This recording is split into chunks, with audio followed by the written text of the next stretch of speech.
Yeah. That's a great song, too. All right, very good. Rick Delgado, how are you? Well, I can't follow that. He's killing it. Oh, So, wait a minute. You had something Friday night, though. We got to hear about that. What? Oh, yeah. Yes. Come on. Oh, my God. Don't think you were going to get away with that. I don't know what you're talking about. With nothing. So you are off on Friday. I was off on Friday night, yes. Because you attended Ancient Aliens Live. Ancient Aliens Live. Correct. There it is. Yes. And? Those guys were there. All of them. Really? Yeah. Nick Pope, he was the host. He's the guy who used to work... when do you start on the tour? Friday. No, it was cool. It was interesting. You know, they told a bunch of stories. They pitched some stuff that they were doing. You know, some trips that you can go with them, like to visit the pyramids in Egypt. Oh. They've got things lined up throughout the year. Your airlines yet? Not yet. Okay. He's going to stow away. Yeah, I'm going to stow away. And then, they answered questions a bit from the audience, and it was fun. It was good times. Good times had by all. Okay. Anything enlightening? Did you find anything out? Anything you discovered? Yeah, I mean, this is all we're getting. Where's the riveting stuff? You know what? I've been on this show since it debuted all those years ago, so I'm kind of up to speed on everything. Yeah, these are some of the people walking around. It's Reynolds Wrap over there. It was definitely interesting walking around there and trying to snap pictures of people without them catching you doing it. Did you ask a question? No, I did not. Oh, look at this. Yes. And I chose the appropriate Good shirt to wear, by the way. Perfect Nice shirt, yes. Did anybody recognize you? Who's Mr. Tin? I have no idea. Okay. He was a Tin Man, Okay. as far as I'm concerned. Okay. So, yeah. Call him Mr. Reynolds. Did you find anybody... Well, let's put it this way. All right. On a, Take your time. Did you find any life there? Was there any life on that planet? let me frame it this way. Yes. On a scale of 1 to 10, 10 being wackadoo, 1 being normal, where would you put yourself on the scale compared to the people who were there? 10 being wackadoo? Ready to go on the ship to Pluto, and 1 being, back here on Earth. Where would you put yourself I'm asking a weird question. Right. Where would you put yourself on the scale compared to everybody who was there? Where would you put them, and then where would you put you? I could say I'm a strong 5. Oh, wow. So they only had so half the people there were wackier than you. He's a moderate. I would say so, yeah. You're a moderate. When it comes to this. Moderate from Mars. He's a tempered wacko. You know what? Wow. Because like I said, I've been on this for a while. I've done a lot of research. I've done a lot of looking. And, there are certain things, and I'm like, all right, but there are certain things you can't explain. There's just certain things you cannot Like what? explain. Science cannot explain it. They can't Like, why would anybody go to it? They can't explain, these 100-ton blocks being moved, across mountains. Okay. No, bigger than that. Oh, yeah. Much bigger than that. Like, what's it, a Gakalopi? There's like I know what you're trying to say. I can't remember the name of it either. But no, there's a lot of stuff. There's precision cutting into these stones that should not have been able to be done, considering the tools they had at the time. So it's definitely a brain teaser. Did you hear anything that you got really excited about that you didn't know about? I'm going to say no. Okay. Like I said, I'm pretty up to snuff on things going on. So the guy in the front of that picture, that's not the guy, Greg Braden? No, that's Georgios Tsakoulis. Oh, household name. Yes. Okay. Yeah. And his big joke of the night was, well, how do you say hello to a two-headed alien? Two-headed alien? Yes. Wow. How do you? Hello. That Big killed. joke. Yeah, they were killing it. They were killing it with the corny jokes. Wow. Worst in this show. Slick Rick would have been the headliner. I was going to say, Slick could have headlined the damn I'm the place. key to cornball. So are you familiar then with Graham Hancock? Yes. How does he compare to these guys? I think he's I think he's Because I think he's great. I love that Ancient Aliens show he has on Netflix. Right. Is it Netflix or one of those places I pay way But no, too much money? he's he's got some interesting stuff as well. He can hold a moonbeam to them? Yeah. Okay. Paul Nolan is here, as you can tell. Mr. Nolan, how are you? Good. Are you sad that you did not go to Ancient Aliens? He was. I didn't know you were a big fan. We would have tried to get you tickets as well. Honestly, at gunpoint, I wouldn't go. Okay. Oh, I thought you were into that, no? No, Okay. I'll watch that in privacy in my own home, but I don't.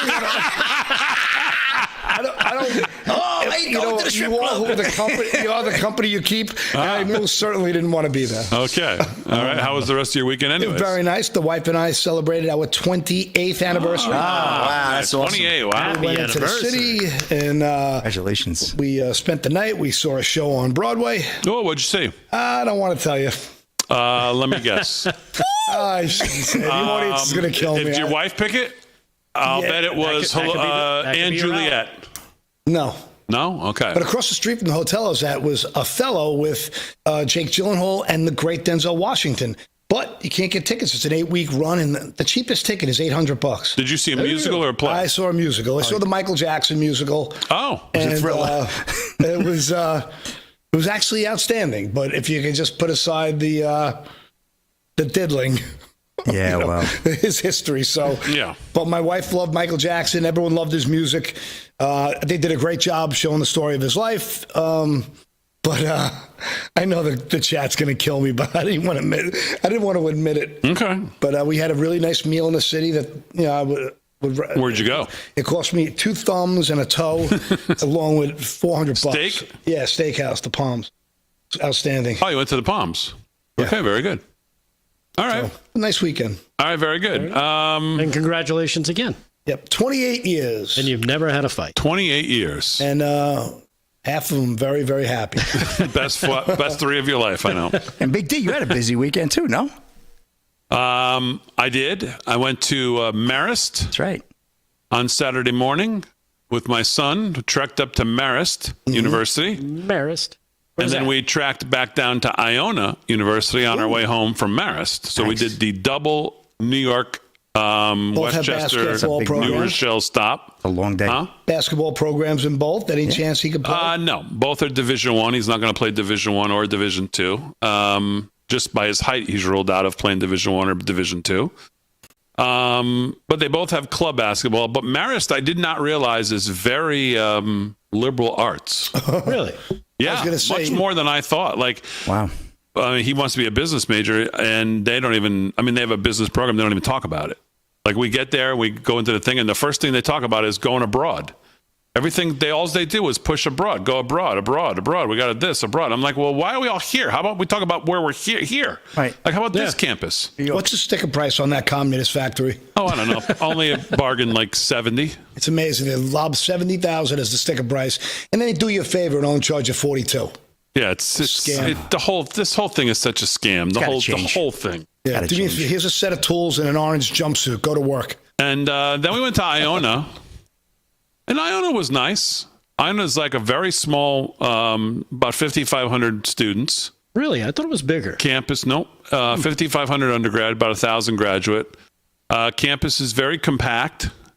Beautiful business school, La Penta School of Business. Beautiful building. Just put an extension on. A great school. We went to a basketball game. Iona, of course, they're Division I, II. They're not having a great season, but it's still Division I basketball. They played actually Sacred Heart in Connecticut. That we're actually going to tomorrow, believe it or not, in the day. So we watched those two teams play. It was an excellent game. Iona got down 15 early in the first half and came back and won the game by 3. So we enjoyed watching the basketball game. And Iona was nice. I don't know, the way they set up their housing is a little strange. It's not on campus. It's kind of off campus, although they tell you that's still campus. It's just a little weird. But I don't know. I think Iona's going to be in the running. As I think Sacred Heart in Connecticut will be in the running too. And then we're going to go see some other things. We're going to go see Johnson & Wales. We're going to go see culinary. Probably, UConn unfortunately gives no money. So we're not going to go see UConn. But yeah, that's what I did. We did a college Saturday. And it was fun being in the car with them. It's always fun. Being on the tour. I mean, could you imagine having me on a tour? I mean, it's just, oh God. Just, I mean, and of course, he's picked up every terrible trait that I have. Were you positive? Finding all of this, the worst things and everything. Were you your usual positive self? Big D, were you a positive energy as usual? No. Wow. Two tropical depressions. So we just laugh at everything. But I have to say, neither school, we didn't get any kind of woke, I didn't get any woke feelings or any kind of nonsense. So yeah, they hide it at the seminars because they don't want the parents to be turned off. They hide it.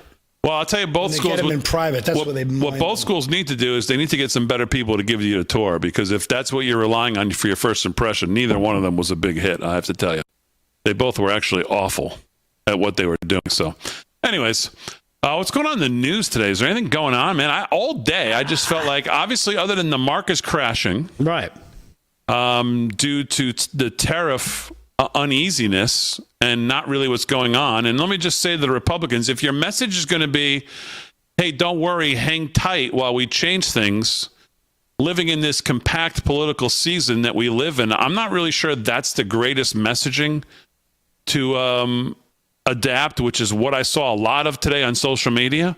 Oh, no, don't worry. It's just going to be, it's a transition period. I get it. I'm not sure that's the best messaging for the GOP or for the White House to be using on what's going on in markets right now. Plus, by the way, I think they need to point out that this is 4% is not unseen before. Right. I mean, this is not hardly a crash. This is a correction from a bloated market that was set to correct at some point anyways. And a lot of that had to do with what Biden was doing. And you have a small group of assets that really drove this market to the heights it's been at. It hasn't been a broad, it's been some of the big players. But it's the Canadian election. They brought in the World Economic Forum puppet. We could talk about that. Yeah, we'll talk about that. Paul's into that. An InfoWars reporter was slaughtered today. Brutally. And he did good reports on the globalists. I mean, this cyber attacks on X. I mean, this is the globalists fighting back. They're finally putting their plans to place to stop this momentum that the conservatives and sovereign souls want. All right, live from Studio 6B. Just getting started on a Monday. We're back right after this.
live from Studio 6B, 17 past the hour on a Monday night. Slick's going to do sports. Delgado's going to do some news. Paul Nolan's got some news as well. Aaron and Fran holding it down as always. So that really, I guess, kind of what we left off the last segment saying is the story of the day. And that, of course, is equities down, treasuries up, crude down, dollar up, market in people's minds. They keep saying the word crashing. It's not really crashing, but obviously some things factoring in.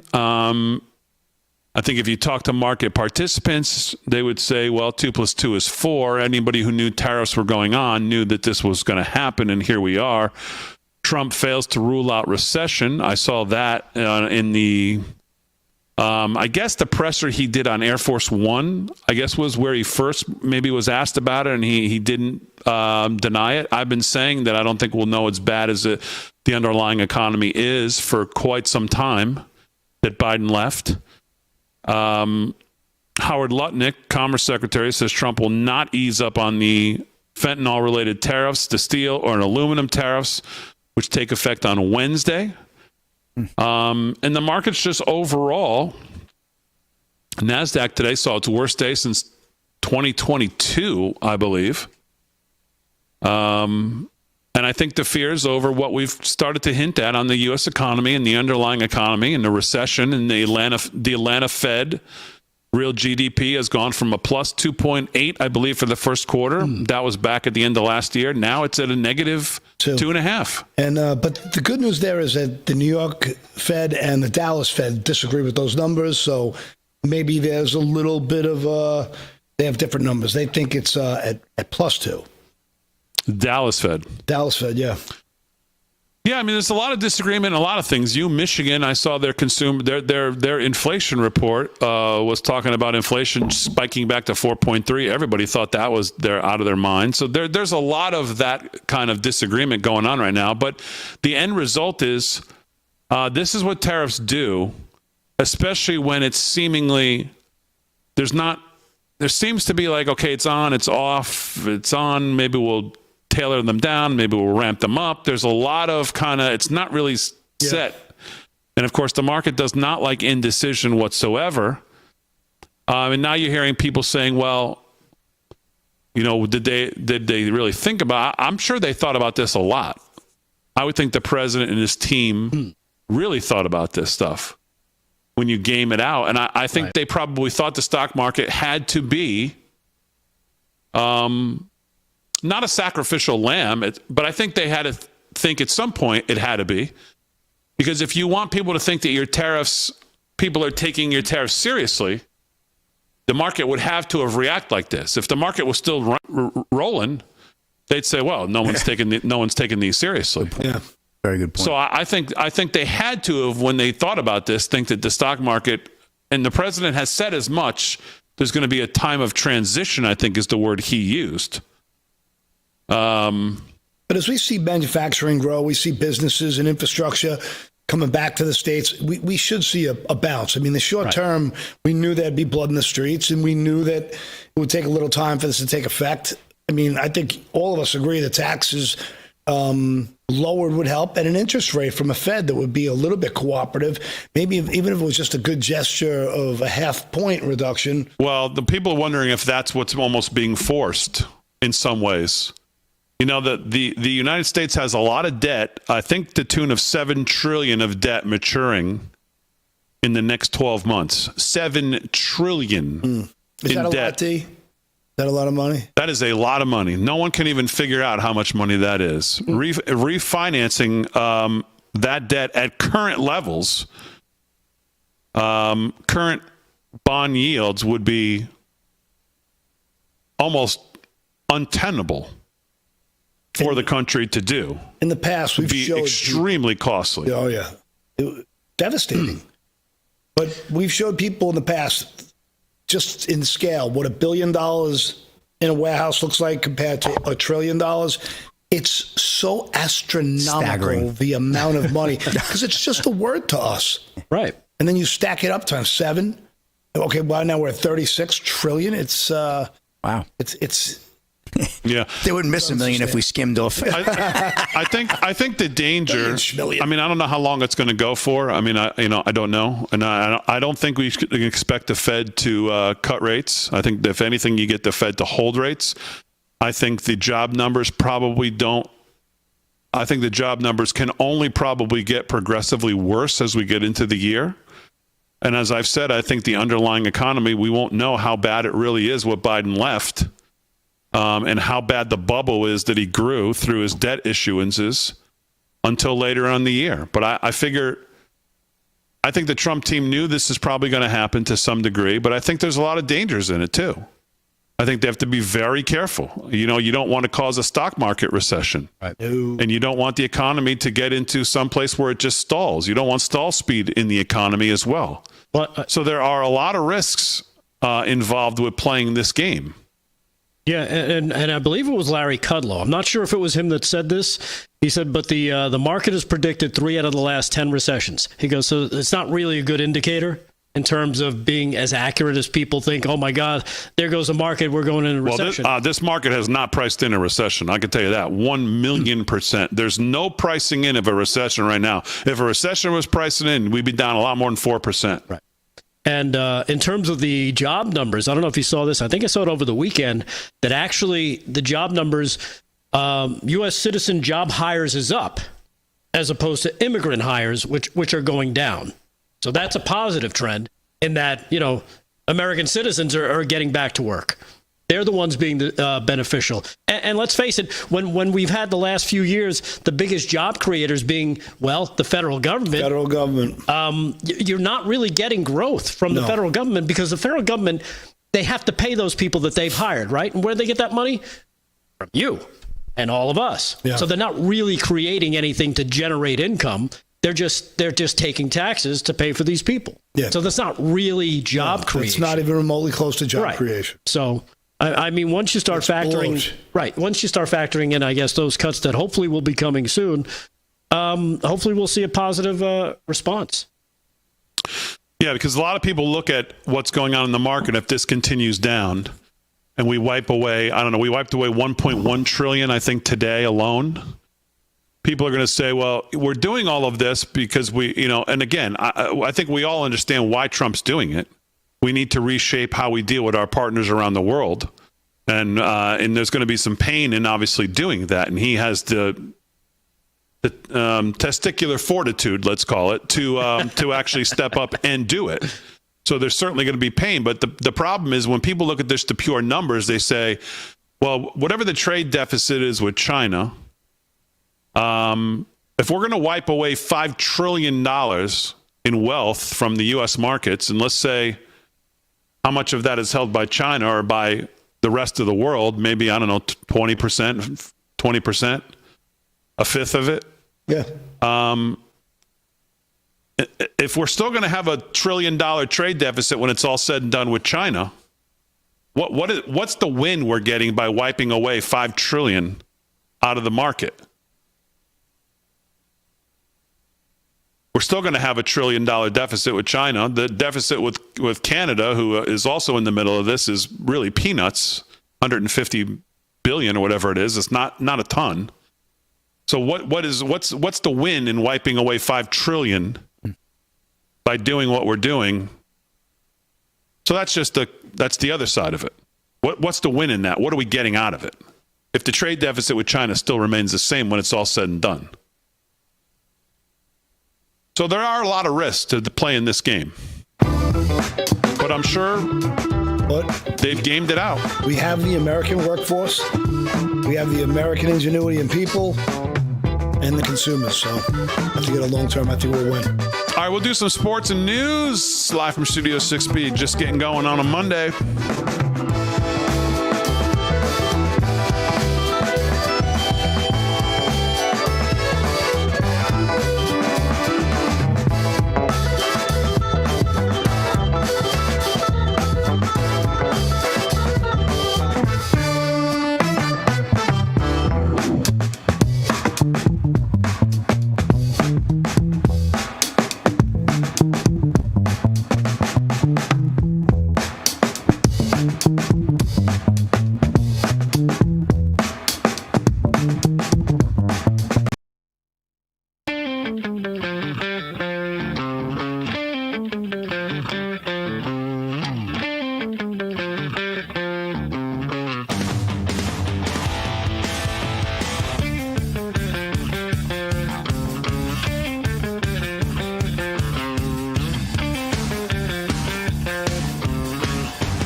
30 minutes past the hour, live from Studio 6B on a Monday. Glad you're in. Real America's Voice. Slick's going to do sports. Delgado's got news. Paul Nolan's got news. Aaron and Fran holding it down. To all our friends on social media, we appreciate you watching. Make sure you hit the like and subscribe, thumbs up, whatever platform you're on. It's a little funky tonight because X is having issues. YouTube looks like they're having issues. I can't get any of the chat up in front of me, but the guys are trying to cover it. Child of the King, thank you very much for the gifted subs on YouTube. Appreciate that. And the super chat, appreciate that as well. To all of you on social media, we appreciate all of you being there. Make sure you follow, like, subscribe, whatever you're watching on. Let's do some sports. Sports is brought to you by Mike Lindell. MyPillow.com/LFS6B is the place to go to see all the best deals for this audience. And then use promo code LFS6B at checkout for a great savings. My Pillow sponsor sports. Slick's got it. What's going on, Slickster? Big D, Division I, big week, big tournament week going on. Selection Sunday caps it all off there on it's going to be unbelievable Sunday. But a lot of tournaments in shape right now. And we have Troy leading Arkansas State in the Sun Belt Championship, 50-48, 15 to go there in the second half.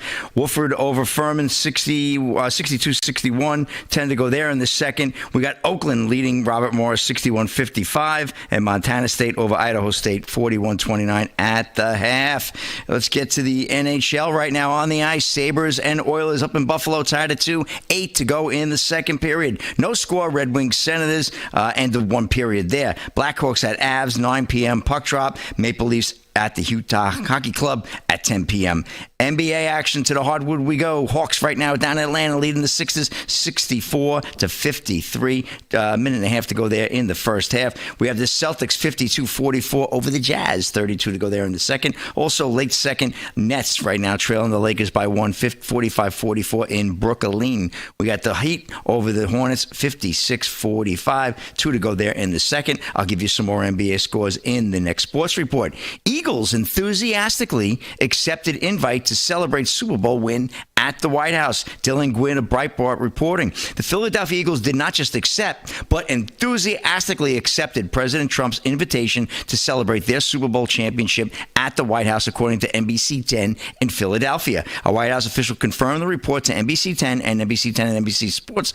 Philadelphia's John Clark confirmed the Eagles' acceptance of the invite. All that remains is nailing down the exact time and date of the visit. An Eagles team spokesman confirmed the Eagles organization has accepted an invite to the White House, and they are working on scheduling a date and logistics. Last month, rumors swirled that the Eagles had rejected a White House visit. However, the report was false, as the White House had not yet extended an invitation. Fake news, right? In 2018, after the Eagles defeated the Patriots in Super Bowl, what was that, 52, the Trump White House rescinded the team's invitation after it was learned that the Eagles intended to send only small 10-person delegation at the time, with anthem protests sweeping the league and President Trump criticizing the protests as un-American. A significant number of Eagle players said they would refuse to go, and that's why this is a big story. This time around, the Eagles will make the trip.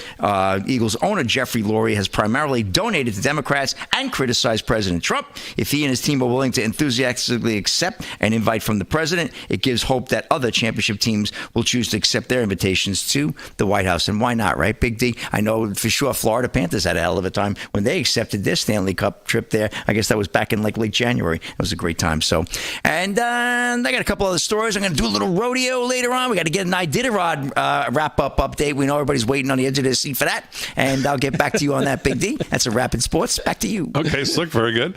Yeah, I mean, I just don't get why the White House things are, I mean, I guess it's because we're in this politically charged nature, but I mean, just ridiculous. Go to the White House. What's the big deal? It's a great time. You get a nice lunch. You know, you get to see the president. Right. There's almost no talk of politics at all, no matter who the president's been. Even when Biden was up there mumbling and stumbling, he didn't really. Couldn't really hear what the hell he was saying, but it wasn't political at the time. And Trump's never political. He talks about sports. He loves sports. You have the greatest sports president you've ever had. Somebody that formerly owned a USFL football team, for goodness sake. Yeah. President Trump loves the game. MMA. Shut up and go. NASCAR, stop it. Exactly. All right, Slick, very good. We'll do some more sports. Let's do some news. News is brought to you by Freedom Force Nutrition, available live from Studio6B.com. Rick Delgado's got it. What's going on? All right. Well, I guess a story that's affecting us right now is the massive cyber attack on X. Oh, my God. Can I jump in for a second, by the way? You said that and it made it triggered, but this is not what I thought you were talking about. What actually did affect us, not us, but Long Island, and I just want to say thanks to everybody while I'm thinking about it, were the wildfires this weekend. The wildfires. So I thought that's what you were going to. Yeah. No. But it did not affect us, thankfully. But I do want to thank, I got so many messages on X and other places, emails saying, guys, just let us know you're okay. We see this is affecting Long Island. So I tried to reply to many of them on Sunday night or Saturday night, saying that we were okay. We were not it was about a half hour from us here where it was. And by the way, God bless all the emergency personnel, man. They got it under control fairly quickly. Between 70 and 90 volunteer groups went out there. A good friend of mine was a captain of the West Islip volunteer department. Incredible team, by the way. Their gear is world class. They do a great job. It's pretty impressive. I still don't understand why the National Guard went there and Hulk, what's her name? Hulk spent all that money when they had it all under control. They could have used that money to buy these guys better, newer equipment and gear, in my opinion, because those guys kicked butt and got it done. They're epic. They're saying it's arson, though. They said apparently. Yeah, they've got 25 investigators investigating the origins of the fire, which they think was arson. Yeah. I saw, and on the way here earlier today, I had to leave earlier, there was a fire in the middle of the southern state in the center of the road, and it was pretty big, and it looked like arson. It's wet here. The ground is thawing out. I mean, how does that happen? There's no drought here, to the point where we're going to have wildfires. So it's definitely shady. Yeah. Well, just the way Rick started the intro, that story, I thought that's where he was going, and it just made me think. I want to just thank everybody because we got so many messages, so we appreciate that. Well, I was going to do that story, but I'll make it first then. Okay, go ahead. Screw you, Elon. We're going to go with the fires. I'll piggyback the Elon story because not that X wasn't on fire. That's a whole different fire. But it was. But let's talk about the firefighters in New York that knocked down the brush fires along the wooded stretch of Long Island Sunday, as officials warned that the high wind gusts could leave the region vulnerable to additional blazes. Governor Kathy Hochul declared a state of emergency a day earlier after 4 separate fires broke out across large swaths of Long Island's Pine Barren region, prompting closure to the Sunrise Highway, it's called, and evacuations of the local military base. As of yesterday, all visible flames had been knocked down, including the last remaining fire burning in the hamlet of West Hampton, according to Suffolk County Fire Coordinator Rudy Sunderman. He said Sunday at the news conference that crews were working on containment lines around the fire to prevent further spread, and it has not grown any since early Sunday. So, again, congratulations to the local, because a lot of people don't realize on Long Island, you see these fire departments out there, 80 plus companies were called in. Volunteers. Yes. They're all volunteers. These are not professionals. They're not employed by the state or the city or what have you. No. They're volunteers. They do it on their free time. And they may not get paid for it, but they are highly skilled. Yeah. I love these guys. I'm actually going to an installation dinner on Saturday night for the fire department. What timing? I love them. They're absolutely great. By the way, to me, this is the ultimate case for volunteerism and way smaller government. Right. This is a testament to that. Yeah, not only firefighters, but EMTs and the ambulance, the people that ride the ambulance. I know a few of those people as well. Yeah. So, again, congratulations to them, and great job all the way around. Those are the people on the front lines. Right? Outstanding. So, yeah, amen. Now back to story number 2. Another thing that was on fire, the internet over Elon Musk's claim that an IP address connected to a massive cyber attack on X originally originated out of the Ukraine. Here he is talking about it with Larry Kudlow. Here's cut number 1 from earlier today. Elon Musk talking about the cyber attack on X. Cut 1. Another thing, everyone's attacking you for your position. What are you doing in the government? There was a cyber attack on X today, which shut it down and may have been foreign sourced. Yes. It's a big story. You want to give us a moment on that? Well, we're not sure exactly what happened, but there was a massive cyber attack to try to bring down the X system with IP addresses originating in the Ukraine area. Oh. Well, so that's your suspicion. Is the website, is the internet up? Is it up yet? It's up, yeah. It's up yet. Okay, good. But I just was looking back. Let me see if I get this right. Making that making that point. According to Lucas Nolan out of Breitbart, he's reporting that while a group known as Dark Storm Team claimed responsibility for the attacks on social media, this has not been independently verified just yet. Speculation about the cause of the outages began to circulate, with some users suggesting X might be the target of a series of distributed denial of service attacks, DDoS attacks. These attacks involve flooding a website or service with overwhelming amount of traffic, rendering it inaccessible to legitimate users. Around 6 a.m. this morning, the first outage on X occurred, with roughly 20,000 more outages reported. By 10 o'clock, there were roughly more than 41,000 reports of outages on X, and the number kept growing. So that was what they dealt with today. Not sure if so. We're not, Damon. We're not broadcasting. No. Okay. So things are still not 100%. Still not 100%. But you can go on, because I am on X right now, and I see things are up there. Well, if I could piggyback. Oh, yeah, X is up. I'm sorry, Paul. Yeah. X is up, and I'm on X, but the streaming is not working. Right, the streaming isn't working. Yeah. I mean, so with that attack, in addition to that, the Epoch Times was attacked, and they vowed to double down after learning that their publication had been the target of a cyber attack by Chinese state hackers. The Department of Justice last week charged 12 Chinese state hackers, along with law enforcement officers of China, for the widespread attacks on the Epoch Times and some government systems.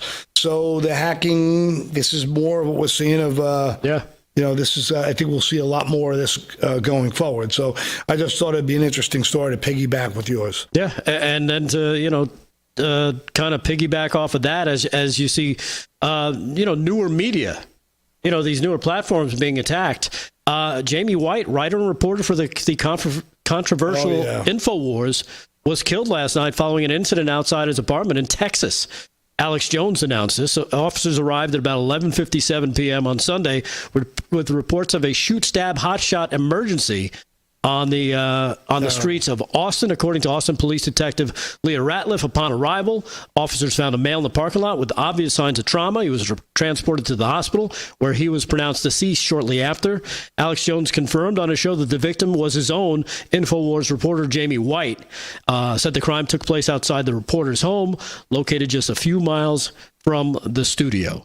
So another concerning thing there is, was it a targeted? I guess they'll do the investigation and find out if this was a targeted attack or just so happened to be, one of these random. I don't buy it. Random violent attacks. Yeah, I'm not sure I could buy that. I mean, this guy's done some great reporting.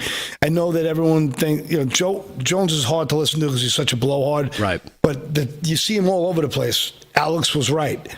He's been right on so much stuff he's reported on. It's just the way he delivers it, and obviously the massive mistake he made that was devastating to his career. But he was the number one guy censored. He was the first guy censored. He's under constant attack because he's always over the target. I mean, his research team does a fantastic job on a lot of stuff. This kid was a great reporter. This is disgusting. Yeah. So sad news for Jamie White and his family. Yeah. Terrible. All right, live from Studio 6B on a Monday. We're back right after this.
13 to the hour, live from Studio 6B on a Monday night. Slick's here. He's doing sports. Delgado's going to have some more news. Aaron and Fran holding it down as always. But right now, let's do some news with the one and only Mr. Paul Nolan. Mr. Nolan, how are you? I am well. What's coming up in your? What do you find in your news that's got your attention? I like the fact that our Director of National Intelligence, Tulsi Gabbard, has announced that she revoked the security clearance for several prominent members of former President Biden's administration, including Secretary of State Anthony Blinken, which is good to hear.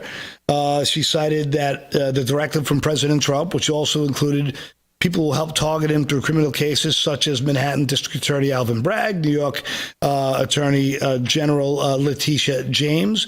Bragg led the hush money case. She said, I had revoked security clearances and barred access classified info for Blinken. Jake Sullivan's on that list, Lisa Monaco, Mark Zaid, Norman Eisen, James Bragg, Andrew Weissman, along with 51 signers of the Hunton-Biden disinformation letter. So this is pretty good stuff. I like she's taking the chopping block to these. I like to call them dirt bags. So that's I think that's a good story. But the happy story I wanted to talk about was America's favorite birds. Jackie and Shadow's third eaglet hatched into Big Bear's famous feathered family. So I don't know if you guys heard this or not, but Big Bear's beloved bald eagle nest is now home to a family of 5. Jackie and Shadow's third chick popped out of its eggshell in the wee hours Saturday morning, confirmed by Friends of Big Bear Valley, the nonprofit that manages the popular YouTube live stream for the famous feathered couple. As everyone excitedly waited, the pip hole kept growing until 2:11 a.m. this morning, and the chick was visible with much of the shell gone. It was already drying out, but not quite out of the shell. So this is a nice, happy story. We have 3 more beautiful bald eagles in Big Bear. So nice. I thought that was a nice... Can you bring me up to speed on what all of that is? Big Bear and who? The streamers? YouTube what? So you're not following the story, though? No. He didn't even listen to you. Of course he's like, I'm listening. He's winging it. He's always doing his own thing. Why are you saying that? It's not true. That's a vicious lie. I'm listening to every word. I'm just aspersions over here. No, him. All right, so Jackie and Shadow are these 2 eagles that are being followed. Very popular YouTube channel. They're getting millions and millions of views every day of watching these eagles. So American bald eagles was suffering for a while. Do you know that? No. Well, with the fact that they took a lot of the chemicals and the DDT out of the forest, they're making a comeback day. And the bald eagle is a beautiful representation of our freedom. So most Americans think this is a big deal. And so the 2 eagles have a YouTube channel, or the humans have who run the thing? One of the eagles is not such a good typer, but the other eagle is tremendous. Can type like 40 words a minute. They're going to the White House too, right? They're just joking. I'm asking serious questions here, and you guys are joking about it. The nonprofit. Of course you are. Runs the channel, and they have cameras hovering above. Okay. Yes. And they watch them. It gives you a bird's eye view. That's right. Okay. Right. And they got their hoofs. Steven on Facebook says there's been a camera on this eagle's nest for over 5 years. Talons. Their feet. 5 years they've been watching this. We have plenty of that on this show, talons. And last year, no talent. Both of them died, and it was a very heartbreaking moment when their chicks didn't come to life. And this year, 3 of them came to life. I like chicks. That's a good story. Very nice. I love the birds. Of course. Chicks. That story's for the birds. Is that what you're going to say? No, I didn't say that. I said I love the birds. You were close to saying it, weren't you? All right, what else, Paul? Okay, let's get back to... David's giving you the eagle eye. Talking about the Eagles, you got something on the Bears, maybe? You doing sports here? So the FBI launched an investigation into dishonest leakers who undermine the Bureau's mission. The FBI is launching a sweeping internal investigation into what is deemed dishonest leaks to the media as FBI Director and friend of the show, Kash Patel, seeks to reform the Bureau of the FBI's conduct of sensitive investigations tied to the U.S. national security. The internal investigation by the Bureau comes week after Kash Patel and longtime ally President Donald Trump had held a number of national security positions during the first Trump administration and took the reins as FBI director. FBI sources told Just the News that the leaked media investigation will be a wide scope and aggressive in finding those who have or will share what the sources characterize as misleading and inaccurate information with the press, with sources saying the probe could include seizure of phones, polygraph tests, and criminal referrals. So I would like to ask you this question, guys. If they do bust these people, could they be tried for treason? That's the big question I have. I would like to believe if these people are leaking stories and misinformation from the FBI that could hinder investigations, does that constitute as treason? I don't know. I would like your guys' opinion on that. So that's it. That's what I had. I had 3 stories for this segment. All right, Paul. We'll do some more news. And Mr. Nolan in hour 2. Let's do some sports. Sports is brought to you by Mike Lindell, MyPillow. LFS6B is the promo code to use. Slickster, what's going on? All right, big deal. Let me get to this story right now. Did you hear about this track meet where the girl hit the other girl with the baton? Yeah. That was awful. I saw the video. Yeah, I don't have the video. I have not seen the video. Talk about a sore loser. Apparently, she said it was an accident. High school runner who bashed opponent in head during race says it was an accident. Accident? Yeah, Warner Todd Houston of Breitbart Sports. The high school relay runner accused of using her baton to bash another runner in the head during a race now claims it was an accident and is berating people for hurting her feelings. Last week, Brookville High School junior Kaylin Tucker. Watch that. Yeah, it looks accidental. Yeah. You know why? Sure. It was an accident because she meant to hit her in the face. Oh, well, that could be, Rick. Let me get a little further into this story. So last week, Brookville High School junior Kaylin Tucker was competing in a 4x200 meter relay at Virginia's VHSL Class 3 State Indoor Championships at Liberty University, when she was physically assaulted by an opponent that she had just passed during the second leg of the race. Tucker suffered a concussion from the blow, and her team lost the race when she fell off the track. Wait a minute. They didn't disqualify this? Well, no. The other team in front was at winning, okay. Oh, so she was right. Trying to make it. I think she Are was they in on the same place. team? No. Yeah, look at. Oh no, it's different. Boy, now the girl who hit Tucker is claiming the whole incident is merely a misunderstanding. I can't believe it looks like it. And she's attacking those who say she hit Tucker on purpose and saying the attacks are making her cry. I see Norcom High School relay runner Alea Everett claim that despite the video evidence, she absolutely did not hit Tucker on purpose. After a couple of times of hitting her, my baton got stuck behind her back like this, and it rolled up her back. I lost my balance when I pumped my arms again. She got hit, Everett told WAVY-TV. I know my intentions, and I would never hit someone on purpose. She then went on the attack against people accusing her of assault and saying they aren't taking her feelings into account.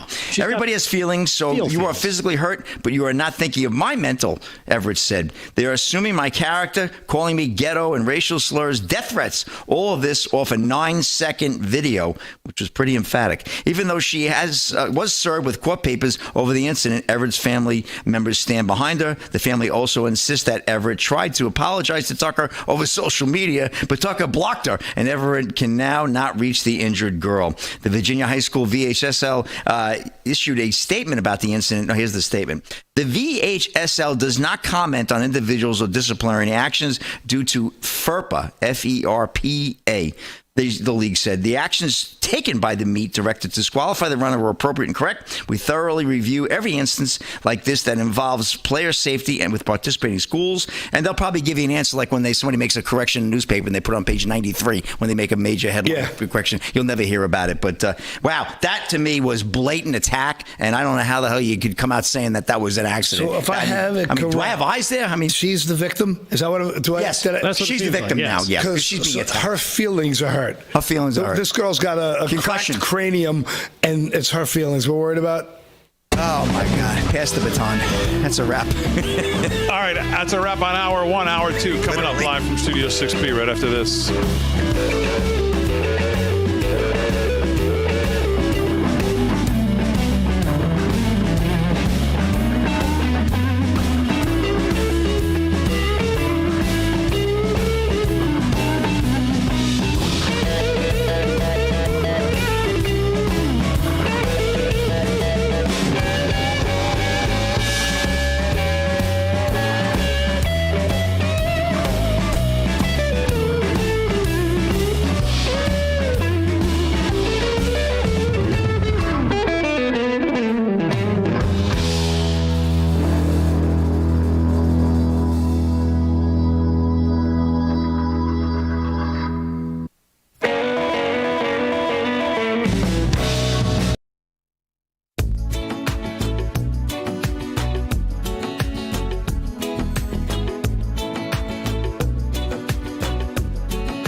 Hey, Real America's Voice family. Are you on Getter yet? No? What are you waiting for? It's free. It's uncensored, and it's where all the biggest voices in conservative media are speaking out. Download the Getter app right now. It's totally free. It's where I put up exclusively all of my content 24 hours a day. You want to know what Steve Bannon's thinking? Go to Getter. That's right. You can follow all of your favorites. Steve Bannon, Charlie Kirk, Jack Posobiec. And so many more. And the best part? You can watch Real America's Voice right there on Getter. Live. So join the conversation. Hop on the Getter chat room. Engage with patriots who are just like you. Good morning, Getter friends. We're breaking news, we're delivering the truth, and we're doing it on Getter every single day. So don't wait. Download the Getter app now. Sign up for free and be part of the movement. It isn't just an app. It isn't just a social media platform. It's a community.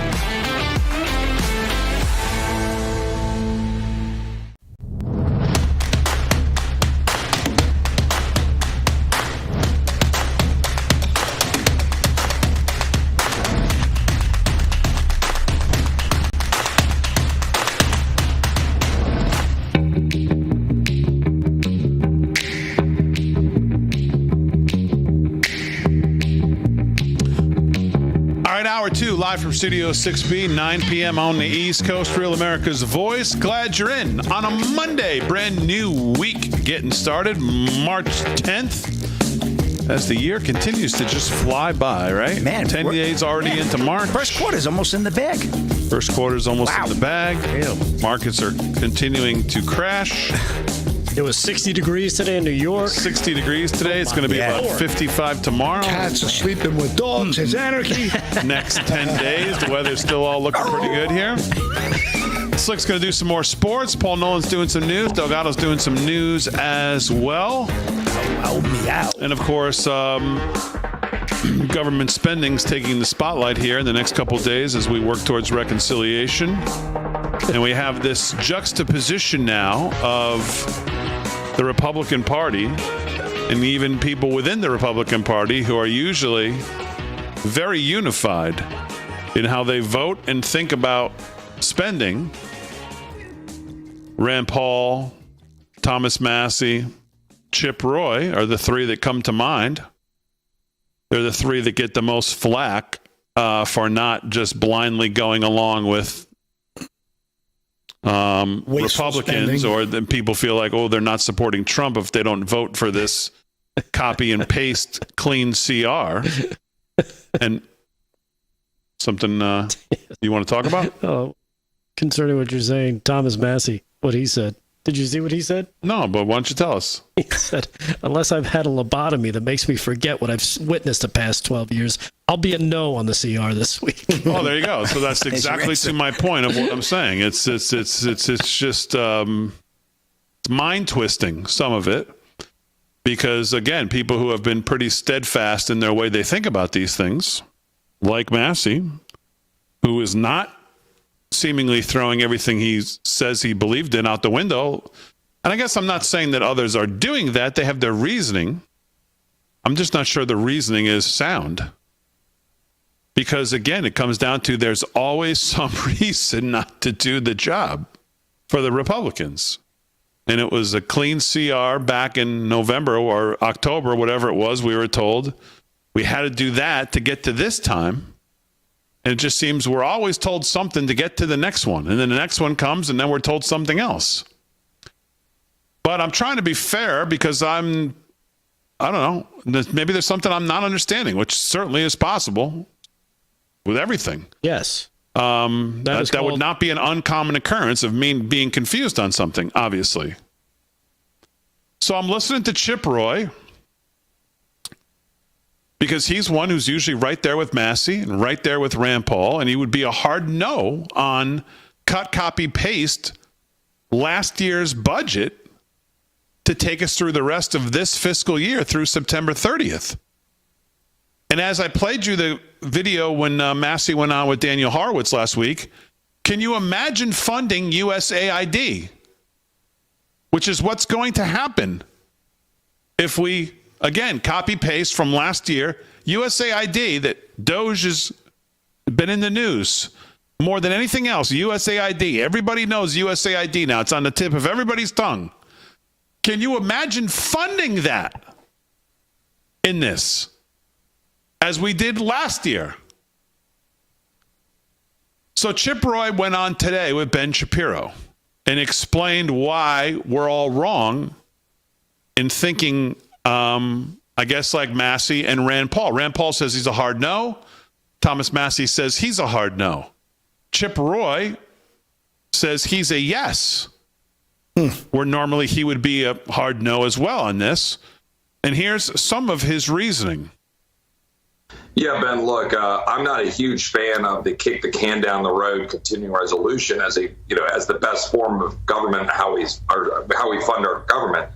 But what I do believe is that you've got to figure out how to empower President Trump and Elon to continue to keep the lights on, to carry out Doge, to identify the cuts and the waste that we've been identifying in a mere 6 weeks, by the way, to add on to what we'd already started doing as fiscal conservatives 2 years ago through the speaker's fight. You remember with Kevin McCarthy, where we forced a bunch of votes on amendments and started to change this place. Now's our chance to finish the job. This bill freezes spending. It's actually, I think, a slight reduction. I'm still combing through it. We got it Saturday. I think it's a slight reduction, give or take, but it's a spending freeze. It's less than 100 pages or fewer than 100 pages. It has no earmarks. It doesn't allow the defense hawks, who really wanted a whole bunch more money, to screw up the whole process by throwing a bunch of money in it, and then the non-defense Democrats want more money. So this is a win to keep the lights on for 6 months for Elon. The Democrats have threatened to shut down so they can stop Elon. So this puts them in a box. It's the most fiscally responsible thing we can do at this moment.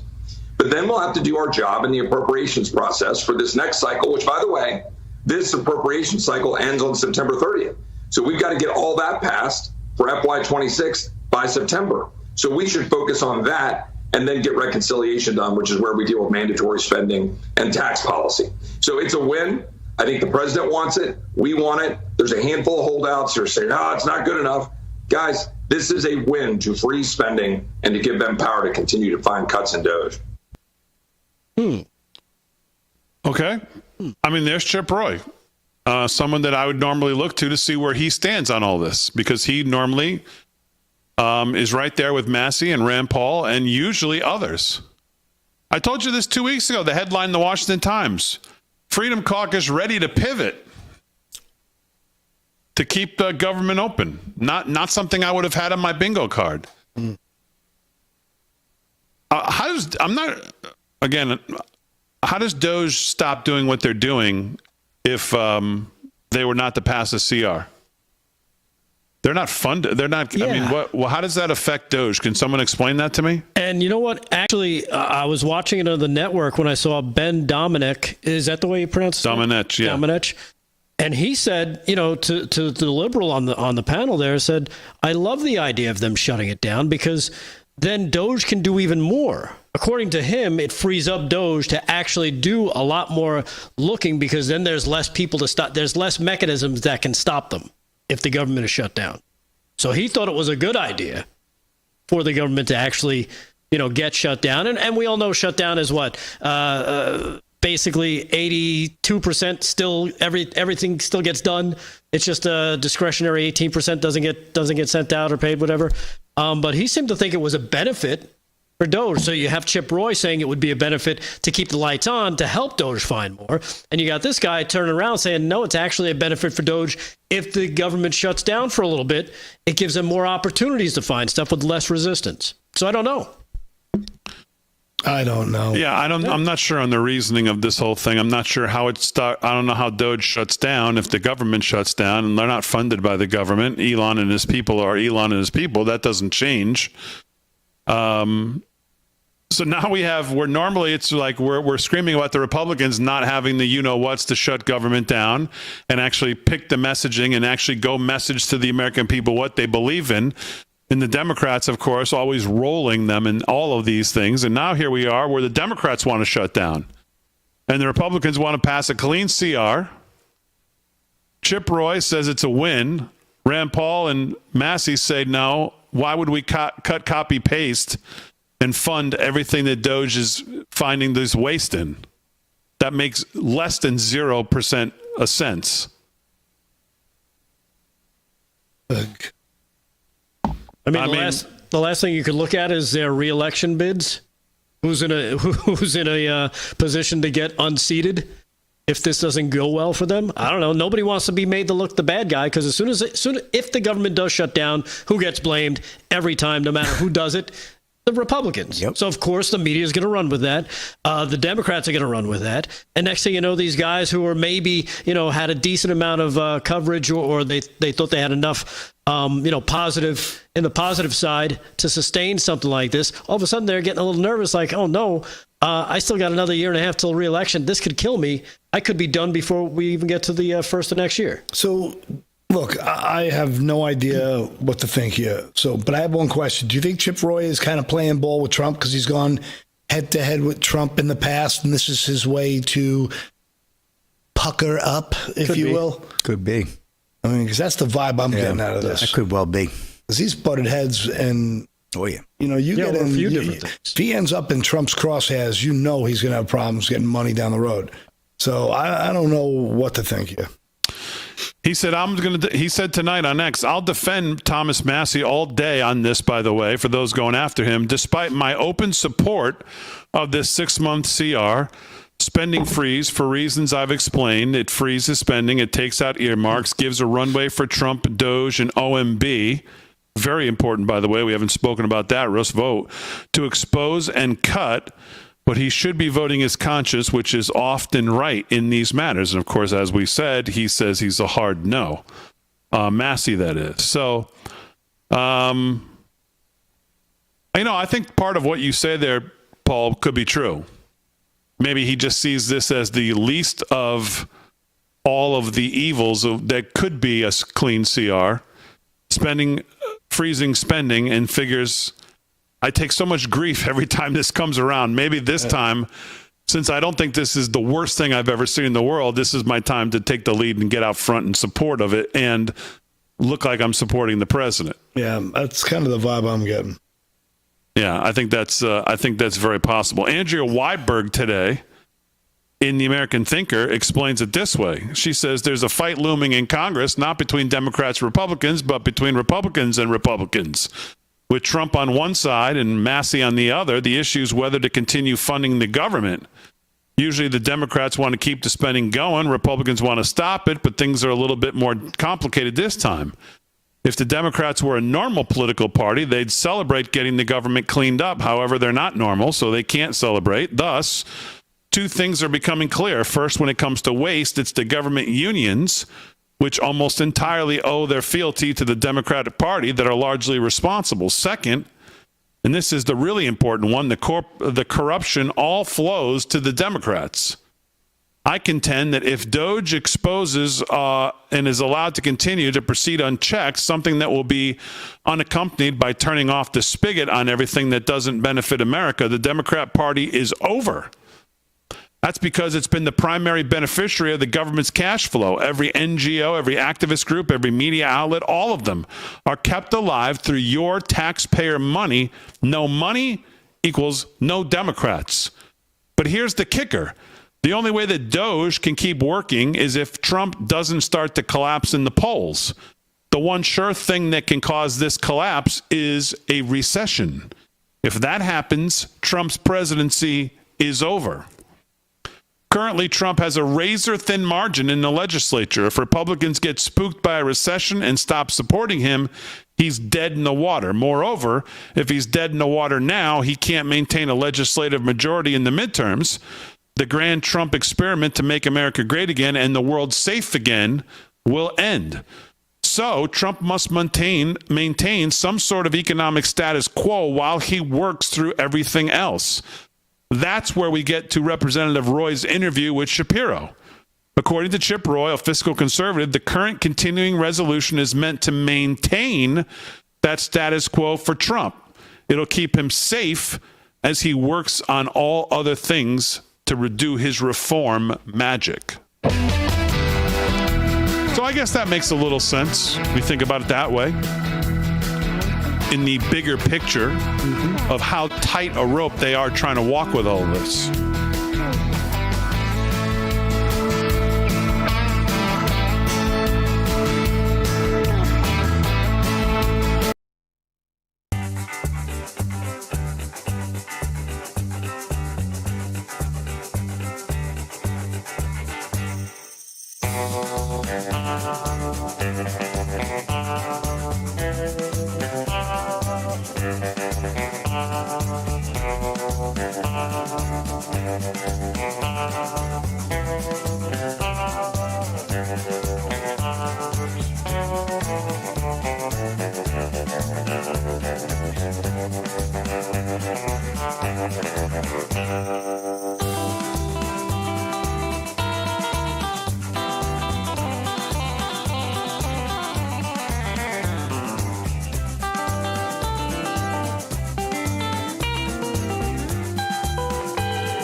like the Blues, 17 past the hour. While we may have won this election, the fight to restore the great nation is only beginning. Now's the time to take a stand. Patriot Mobile is leading the charge as America's only Christian conservative wireless provider.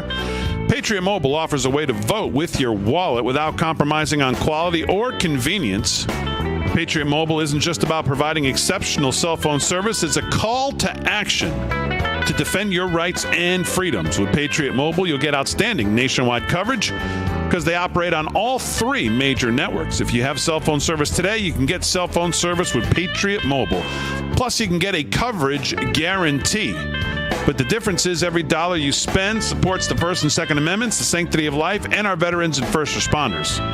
Switching is easy. Keep your number, keep your phone, or you can upgrade. Their 100% U.S.-based customer support team will help find you the perfect plan. Right now, go to patriotmobile.com/RAV or call 972-PATRIOT. That's patriotmobile.com/RAV or call 972-PATRIOT.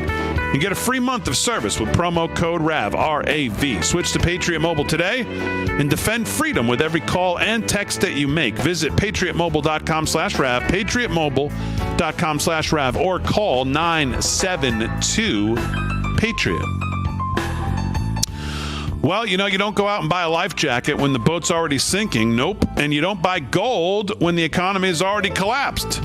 Clearly, others are heeding this advice as gold hits an all-time high in the first part of 2025. It's not too late for you as well. The company I trust to help you diversify into physical gold is Birch Gold.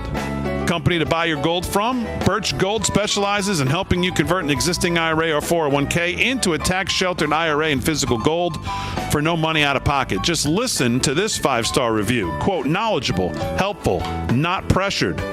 That's what you get with Birch Gold, and that's why RAV has endorsed them for so long. Get your free information kit on gold right now by texting the word America to the number 989898. There's no obligation, just useful information. They have an A+ rating with the Better Business Bureau, countless 5-star reviews.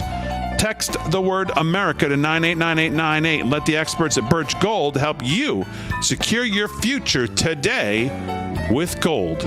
Text America to the number 989898. Do it today. 19 past the hour, live from Studio 6B. Let's do some sports. Sports is brought to you by Mike Lindell. LFS6B is the promo code to use if you shop at MyPillow. Go to mypillow.com/LFS6B for all the best deals for the live from Studio 6B audience. You'll see them all there right there on the page. And, of course, you can use promo code LFS6B at checkout for a great savings. Slickster, what's going on? All right, Big D. Well, everybody's been waiting for the Iditarod update. Iditarod 2025 from Alaska. This is youralaska.link.com. 27 teams remain in 2025 Iditarod as race sees first dog death on the trail, sadly. So as of Monday afternoon, 27 teams remain in the 2025 Iditarod, with 6 mushes having scratched from the race so far. Among those are 4 rookies, Daniel Klein, Mike Parker, Brenda Mackey, and Charmaine Morrison, and 2 veterans, Jeff Dieter and Gabe Dunham. All the remaining mushes have completed their mandatory 24-hour rest, and some, like former champion Ryan Reddington, also have taken their required 8-hour rest as they continue to make their way toward Nome. No place like Nome.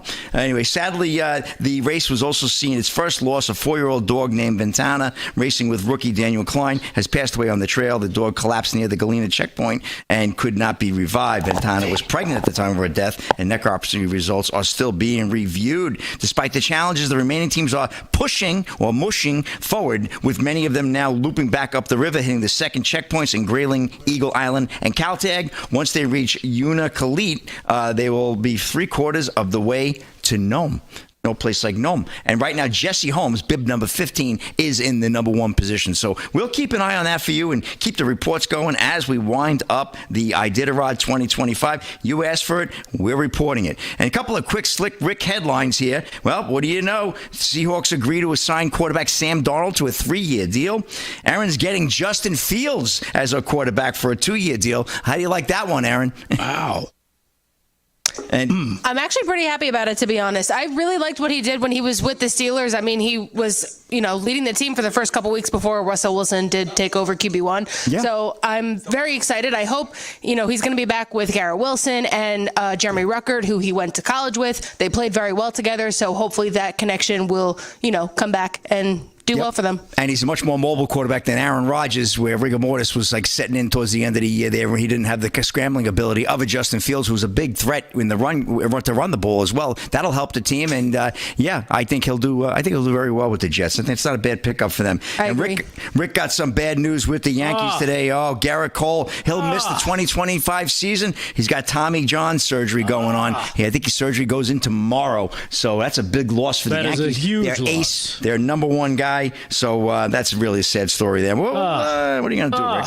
And one last story, big deal like this one. Police make arrest at Pennsylvania high school basketball game after a brawl in the stands. Never seen anything this ugly. Pennsylvania Interscholastic Athletic Association declared the tournament game a double forfeiture. This is Scott Thompson of Fox News reporting. A Pennsylvania high school basketball game saw a wild brawl in the breaches and with arrests this past Friday night. The game between Uniontown and Meadville high schools got physical, but not with the players on the court. Rather, it was the parents in the stands, as at least two adult men were seen throwing punches, which led to quite the scene. Video circulating online of the incident appears to show coaches and referees moving both teams to their benches in the fourth quarter. Then cameras quickly shift to two men throwing punches at each other in the stands, with many trying to break it up. I've never seen anything this ugly break out in person. An announcer on Unionville High School's YouTube channel during the game said, "This was really a shame. The man who appeared to initiate the brawl was wearing a white jersey, and cameras caught him exiting his spot in the bleachers, walking down to the court and going to the other side behind Meadville to confront someone. That's when things turned ugly. One player from the Meadville bench wearing a black long-sleeve shirt and white pants jumped into the stands to throw punches before a coach eventually brought him back down to the court. But things got much worse when a Meadville player chased after a fan who appeared to provoke him near the where the initial brawl was and sent him flying down onto the court. Players from both benches looked like they were going to brawl before coaches quickly sent them to the locker room. Different altercations happened at both ends of the court, but eventually dissipated. Police officers were seen in the video of the altercation leading a man wearing a blue shirt out of the gymnasium in handcuffs. Another man at the opposite end of the gym was also in handcuffs. So things getting out of hand over there. There's really no call for that. I mean, we know that in high school sports, and but Pennsylvania, huh, Paul? Wow, that's wild. That's a wild crazy scene there. I don't have the video of that melee, but you can probably use your imagination. Very crazy. Let's not even. I'm glad you don't have the video. Last thing I want to do is give these people any airtime for being animals. Let's not celebrate them. And no, I couldn't agree more. I totally agree with you on that. And that's pretty much a wrap in sports. I'll throw it back to you, Rick. All right. Very good. Slick Rick Sports again brought to you by Mike Lindell's MyPillow.com. Go to MyPillow.com. Use our code at checkout. I don't know if you caught this. I think it was over the weekend. Slick Rick, a little sports-related, politics-related. Riley Gaines. Yes. The former NCAA swimming champion, who's, of course, been an advocate to save women's sports. She's been a champion for that. Yeah, well, it turns out she's could be talking about a life in politics next. Good for her. Believe it or not, she's vowed to work to defeat politicians who have voted against bans on transgender athletes from playing in girls' and women's sports. After Monday's vote in the Senate failed to break the Democrat filibuster against the Protection of Women and Girls in Sports Act of 2025, she now has 45 or more Democrats to work to defeat. She is looking to possibly throwing her hat in the ring and running for office herself. She says she might consider running for office sometime in the near future. And, of course, she's got a huge platform and a huge, a huge following. She'd be great. We need a fighter like her in down. I don't know where she's going to go, into Congress or the Senate. I was assuming Congress would be where she'd probably go if she wanted to go on a federal level, right? Most likely. Well, both are federal. One would be Senate. The other would be the House. I'd probably see her more of as a House representative. Definitely. Making a run. Yeah, I do too. She's passionate about what she does. It's definitely not something I would rule out, she says in this quote. I don't think I'm that crazy yet, because I do think you have to be a bit clinically insane to voluntarily do that. But I do believe that maybe eventually influencing policy in that way is something I see myself doing. She has a hell of a backbone, and she knows how to stand up to people, so she'd be a good fighter. Yep, so there you go. She could be running for office sometime soon, and who knows where. Probably close to where she lives. Live from Studio 6B, we'll take a quick break. We come back, Damon will have his coffee, and we'll do some news with me and Paul coming up right after this. Live from Studio 6B, Real America's Voice. Stay there.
live from Studio 6B on a Monday night, getting a brand new week started. Hope you had a great weekend, everybody. Hope you have a great week ahead. Lots to do, and I'm sure it'll be a busy one as always.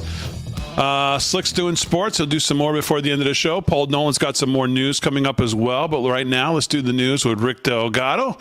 What else is going on out there today? All right. Well, there was one story in particular I wanted to make sure to get to. Of course, we were talking about Doge earlier, and of course, things that they've been finding. And, Elon's, from what I understand, is trying to be as transparent as possible, putting things up. But did you hear what Tim Burchett had to say about what they've been finding with Doge? If you haven't, here it is. Cut number 3. Been on fire lately. Yeah, he really has. Here's cut number 3 with Tim Burchett on Doge and making some not so subtle suggestions to maybe some colleagues, current and former. Here's cut 3. Check this out. And all you're seeing right now is the graft, and that's why the left is pitching such a fit, because Elon Musk very bravely has stated there is a paper trail, and it will lead us to where this is. And you know good and well that stuff's going to go right out of the American taxpayer's back pocket, right into the pockets of politicians. In the past, we've seen it go into campaigns. That's been documented through some other funding sources. But now I think you're going to see some people should go to jail, and possibly members of Congress. So possibly members of Congress, because what the suspicion is that the money is going out of the government under Democrat-run administrations, and it could be getting recycled back in campaign donations. Do you have hard evidence for why members of Congress should go to jail? Well, if they're involved in it, and if their family members are profiting from it, then you're dadgum right, they should. Absolutely, 100%. Wow. Pretty strong statement coming from Tim Burchett there. I mean, his legislation to stop funding terrorists was pretty impressive. I mean, the amount of money that was being shipped to ISIS and Al Qaeda. Who else was getting Hamas? It's insane. What, $40 million a week? Yeah. Sean Ryan and him broke that and kind of worked on that together, right? Yeah. Yep. It's utterly insane. How could that possibly be? That's traitorous. Yeah, not only that, but FEMA's still sending out money to New York City hotels to pay for illegals after Donald Trump came into office. Billions. And put a stop to it. And, of course, you had the subcommittee hearing, which was, happening in Washington, where they were actively trying to get some more answers in terms of rooting out the waste and shore up the vulnerable payment systems and fully investigate the schemes that, Burchett is mentioning that basically defrauds the taxpayers. So you've got that news coming out of Washington. And then, of course, Sam Bankman-Fried, when you talk about fraud, did you guys catch Sam Bankman-Fried with Tucker over the weekend? I have it queued up. I can't wait I watch this pile of steaming, heaping bull. Well, I got to see part of it. And it's just interesting that immediately after the quote-unquote unauthorized interview with Tucker Carlson, Sam Bankman-Fried, the convicted crypto fraudster, has been reportedly thrown in solitary confinement after taking the unauthorized jailhouse interview. How can it be unauthorized if he's in jail? It's not like they don't watch these guys all the time. No. Sometimes, I got a feeling they're giving him the club-fed treatment, because he's got so much dirt on the Democratic Party and politicians. I got to believe he's, kind of country clubbing it there. Right. I know this. The filet mignon tonight. Yeah.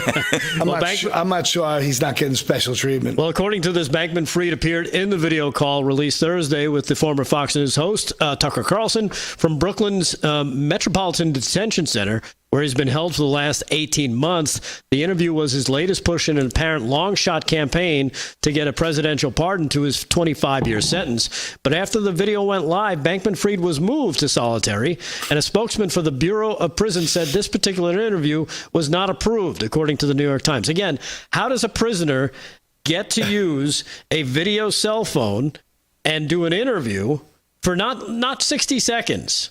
This is a long interview. I don't know. According to this, inmate communications in federal prisons, which he is in, are heavily regulated. I guess somebody turned off the video screen and went out for a little a bite to eat for a couple hours.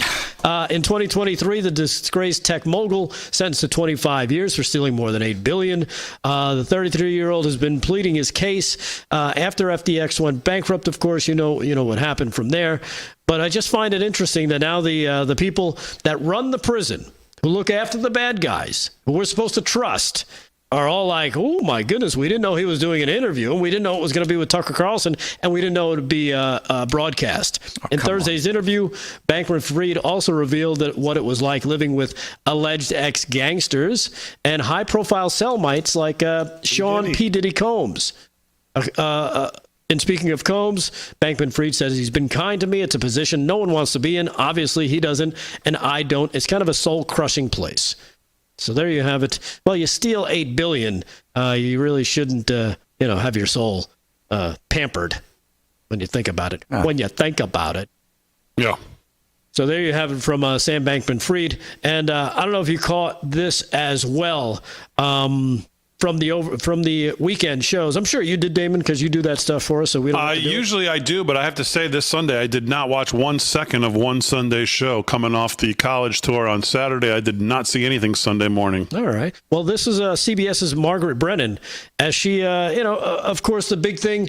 Trump is still getting very high marks on the illegal immigration and how much it's dropped. Here she is trying to go with the old, they're separating families gig. Cut number 4. Here she is trying that with Kristi Noem. Check this out. The administration has revived this policy of detaining migrant families, parents with children, in ICE detention centers. Bush did it, Obama did it, Biden did not. Have you seen these Texas facilities where children are being held with their parents? Are you comfortable with it personally? We've got detention facilities across the country, and there's specific ones that are built specifically for families if they are detained. But remember, everybody has an option. They have an option to be here legally or illegally, and they can self-deport as well. We've set up a system and a website where people who are here illegally right now can register, and they can choose to go home on their own and keep their families united. Well, the kids do have a choice. If they have parents, they make a choice to keep their families together if they want to, or not. If parents make a decision to leave their children behind, then that's a choice that they made as a family. And we need to remember that when Americans break the law and they have consequences or face a situation, they're separated from their families too. I don't believe we should prioritize people from other countries above Americans. Yeah, exactly. Or else Sam Bankman-Fried would be like, hey, what about my family? I'm separated from them. Yeah, it's true. But of course he's not. Do you think there's a time that Margaret Brennan gets off the air after doing a Sunday show and thinks that maybe, this is probably not for me? Or no, you think she just keeps going? You mean after she gets clubbed like a baby seal right there? Yeah, I mean, is there ever a Sunday morning that she gets done with the show and walks back there and thinks, I've done all I can do.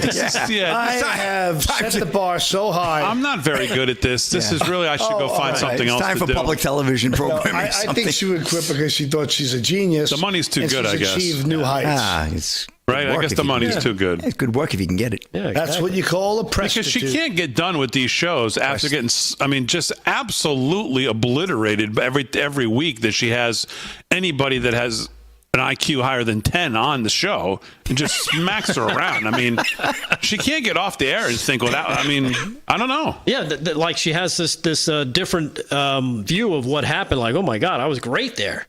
Did you hear my question? Not realizing that she just gotten clubbed to death.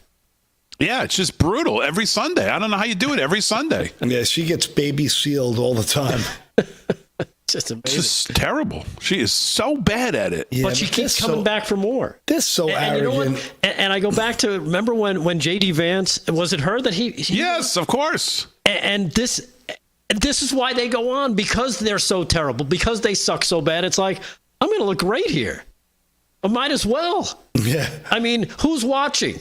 A bunch of liberals who might, if you get just a few of them to go, you know what, that person's right. You're winning. Right. You've already got your own echo chamber. You don't need to talk to them. as much as you need to talk to the ones you're trying to at least break through. If you can have a breakthrough here and there, and all of a sudden they start questioning things, and all of a sudden it's like, well, and then they start having talks with some of their friends and be like, you know what, I was thinking the same thing, and it starts to break down, and maybe you get more reasonable, blue dog Democrats start to show up and be like, you know what? Bro, you're seeing so many more liberals, especially in the media, realizing it was wrong. There's a lot of it going on. Yeah. There's a lot of people finally acknowledging what was I standing for. Yeah, not sure I'm going to die on this hill. I think we'll take a step back. Yeah. But you still have the wackos who are out there, and they're always on X and TikTok, and love them. Keep up the work, especially you, Jasmine Crocker S. Did you guys see over the weekend? Keep sending her out. Yeah, keep sending her out. Gavin Newsom admitted women shouldn't be in men's sports. Oh, yeah. I mean, vice versa. It's about... He says he's never used the word Latinx. Yeah, he's... I guess he's starting to get a little more moderate for his run for the White House. Well, yeah, he's going to do a podcast now. Yeah, his first guest was Charlie Kirk, where he admitted that men and women's sports is a mistake. Yeah, I think it seemed like, and I saw just a little bit of it. Seemed like Charlie Kirk was in charge of that of that interview. Not so much Gavin Newsom. And Newsom talking about his son being the biggest Charlie Kirk fan. Yeah, that's too funny. That is funny. By the way, we had 2 more super chats. Make sure we talk about it. Just quickly before we hit the break, I did see this in the Washington Times I wanted to bring up because I heard President Trump talk about this in, I guess it was Tuesday night in his quote-unquote State of the Union, about the CHIPS Act. Okay. Biden's CHIPS Act. And now he's called to repeal it, and Senate Republicans have said, well, no. Senate Republicans who supported 2022 legislation designed to spur domestic semiconductor manufacturing are resisting President Trump's call to repeal that act. Told the Washington Times they might be open to adjustments. Oh, thanks. The CHIPS and Science Act provided $54 billion in grants for companies to manufacture and design semiconductors in the U.S., $24 billion for a 25% tax credit for new semiconductor manufacturing facilities, commonly called chips. Semiconductors are used, as we all know. And, of course, who's the first name that pops up when you're talking about Republicans going against the president's call to repeal this? Because he just says it's a disaster. It sounds great when you say it. Oh, yeah, invest in chips. But when you look at it, it's just a nightmare. Well, guess who? Senator John Cornyn, Texas Republican, said the law has addressed the vulnerability of U.S. reliance on advanced semiconductors manufactured primarily in Taiwan and South Korea. If the president and his administration have ideas on how it could be improved, or the administration of the law be improved, obviously they have a right to weigh in, he said. I'm happy to work with them, but repealing the law is off the table. Oh. Oh, good to know. Yeah. Thanks. Senator John Cornyn has weighed in and said, Come on. President wants to repeal this? Well, that's off the table. That's because the check must have cleared. I don't want to give that money back. All right, we'll come back and wrap it up. A little more sports, a little more news, a little more Paul Nolan news. Aaron and Fran, all when we get back right after this.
Live from Studio 6B, 13 to the hour on Monday night, Real America's Voice. Just before we do sports and a little more news from everybody, I just want to quickly, I saw this tonight.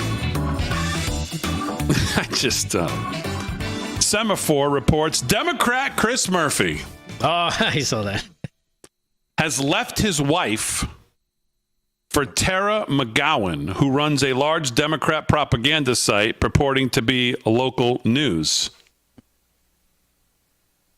Senator Chris Murphy has now separated from his wife, I guess because he's dating the CEO of this network of digital media sites known as Courier Newsroom. And Megyn Kelly says, wow, what a guy, Connecticut. Great job. And as I've been saying now for a long time, we are embarrassed in Wethersfield, Connecticut for Chris Murphy. And Wethersfield High School is embarrassed as well. He is a clown. So, all right, let's do a little more sports, and we'll try to get to everybody here. Slick, kick us off. What else is going on in sports? Anything else we need to know?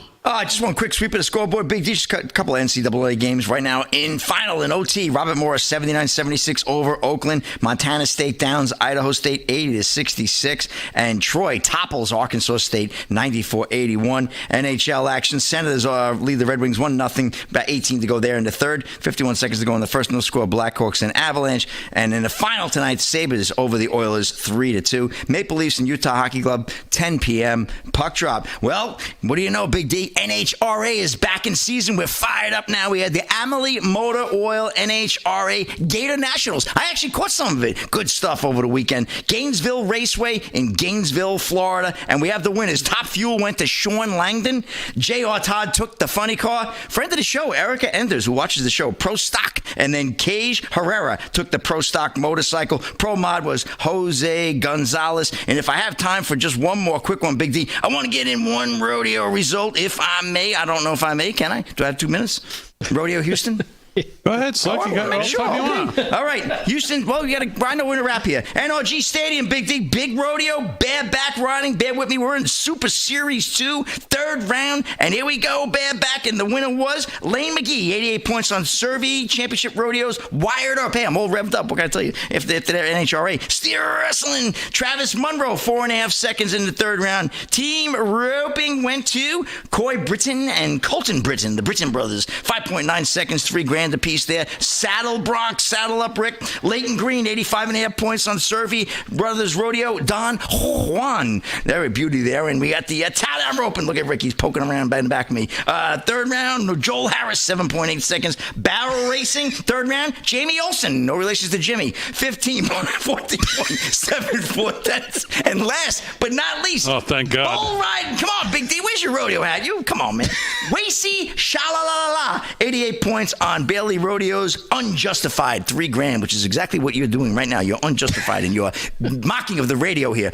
Rodeo, $360,000. Yeah, radio on the rodeo. That's it, Big D. That's a wrap in sports. Back to you. All right, Slick, very good. We'll see you next Monday. All right, let's do some news with Paul Nolan quickly before we finish up with Rick Delgado. What else has been on your radar, Paul? Well, I think it's laughable that Canada's Liberal Party elected Mark Carney as its new leader Sunday. Yeah, you weren't too happy with this guy. No, this is disgusting. I mean, first thing I mentioned is, what did you say? Everything you see in the news tells you he's a genius, right? Every news story, because why? He was a Bilderberg meeting, not just that, but he was an executive with the Bilderbergs in the meetings there about global, domination and totalitarianism. He's a World Economic Forum puppet. He's a central banker. This guy is the ultimate globalist, eugenicist, an absolute demon. And the reason he's in there right now is because he's going to go head-to-head with Trump. Well, good luck, because this is exactly what we want to see at this point. So that guy, Pierre Poilievre, didn't win anything? He's not... No, this was an election within Trudeau's party. So he takes over Trudeau's spot in the party. Right, and they're saying he's going to win in the landslide. And now he's going to go up against the Conservative Party leader, Pierre Poilievre. But now, are they saying, he's going to smoke him? They're saying he's got an endless amount of money, and he's going to smoke him, and they think he's the one who's going to take on Trump, and he's going to easily beat the Conservative Party. I just think this is laughable, but this is what they prop up. a World Economic Forum globalist puppet. So if conservatism wins in Canada, that's going to be the sign that populism will take over the globe. And, we'll see him, happen in Hungary. We're seeing it around the world. So let's just hope here. But this, to me, is just another example of the globalists will not stop. He worse than Trudeau? Is that possible? Yeah, without a doubt. Oh, it is. Oh, without he is. a doubt. Okay. And what's interesting is he's a longtime advisor to Trudeau, including on economics. I saw he just hired his disgraced former Trudeau's former something as his chief of staff too, right? Yeah, because this guy used to work for Trudeau, but somehow kind of flew under the radar. The people are always blaming Trudeau, and they think, well, this guy's going to be much better. They don't realize he's basically the same thing. Hey, probably worse. Yeah, he's like Trudeau's daddy, sort of, except he's not the Cuban dictator, but. He is. This is a guy who's just all over the globalist stage, and he's a nonstop warmongering, typical, totalitarian eugenicist. He talks about zero footprint, zero net carbon. I mean, this guy is all about every. And you said he was buddies with Ghislaine Maxwell. That's right. There's pictures with him all over the internet with Ghislaine Maxwell and Prince Andrew and other animals of all these. International soirees, if you will. So I didn't want to overdo it on this with 3 minutes to go, but I just figured I would get it out. You're talking about it all night. Yep. So I don't know. I didn't want. And so we give him so the guy, the Poilievre guy has no chance? That's what I'm reading about. I don't know about that. He seems pretty damn popular. He does. But all the news media is pumping nonstop. It's the news media.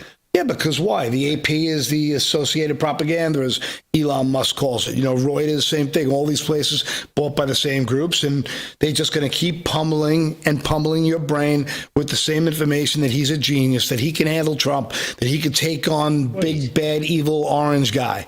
Do you mean propaganda? Is that what that is? All right, Delgado, anything else that you want to cover before we wrap it up for a Monday? Yeah, let's go with Paul's propaganda. Okay. As CNN gets exposed, the producer for CNN gets exposed. It's a perfect lead-in, believe it or not. Yeah. You're kidding. Of how CNN runs their propaganda campaign.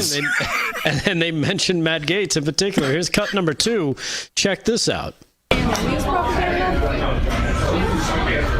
Oh, no. Okay, can you define propaganda? I think I know, but how is it?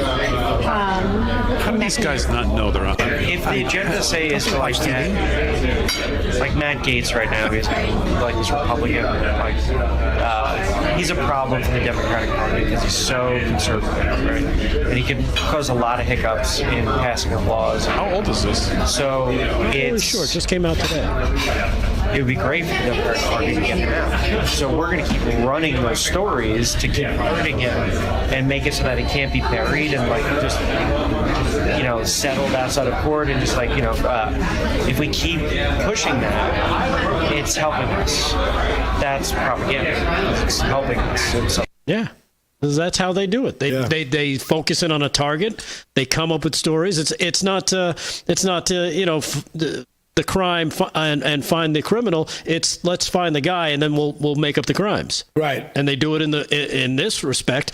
CNN, that producer admits that that's what CNN does and how they run their propaganda campaigns. And there's a lot of dirty talk about the made-up allegations of sex trafficking with Gaetz because of this reason, through that guy, the dentist Rosenberg, whatever his name was, and that guy's got all kinds of connections at high global levels. I mean, that's got to be a couple years old, that video. It might be, yeah. It's Project Veritas, but again, kind of fits in exactly. No, that was the one when he lost his position that Trump nominated him for. That was the story. Then they were pummeling it. No, he said settled out of court. That was long before that. All right, as always, we salute our military, active and inactive, police, firefighters, first responders, EMTs, everybody on the front lines protecting us. Thanks, everybody on the show. Aaron, Fran, great job as always. Most of all, thank you to live from Studio 6B audience. We'll see you tomorrow night right here, 8 p.m. We're back live from Studio 6B.